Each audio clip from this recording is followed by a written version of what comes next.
સુરતના કોસંબા પાસે હાઈવે પર સુટકેશમાંથી મહિલાની મળી આવેલી લાશનો ભેદ પોલીસે ઉકેલી કાઢી દિલ્હી નજીક ફિરોઝાબાદથી આરોપીની ધરપકડ કરી છે.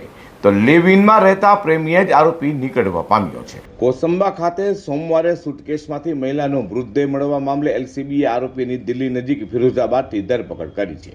આ દરમિયાન આરોપી બેગ લઈને જતો હોય તેવા સીસીટીવી ફૂટેજ પણ સામે આવ્યા છે. આરોપીએ બોડીના કટકા નહોતા કર્યા, પરંતુ કપડાથી લાશને બાંધીને બેગમાં મૂકી કોસંબા ઓર બ્રિજ પાસે મારુતિ શોરૂમની બાજુમાં સર્વિસ રોડની ડ્રેનેજ લાઇનના ખાડામાં બેગ મૂકી આવ્યો હતો.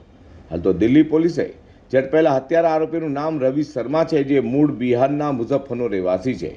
મૃતક મહિલા સાથે તેને પ્રેમ સંબંધ હતો અને મહિલા ઘણા સમયથી રવિ સાથે પણ રહેતી હતી, પરંતુ લગ્ન બાદ દબાણ કરતા રવિએ તેની ગળું દબાવીને હત્યા કરી નાખી હતી અને મૃતદેહને સુટકેસમાં ભરીને ફેંકીને ફરાર થઈ જવા પામ્યો હતો.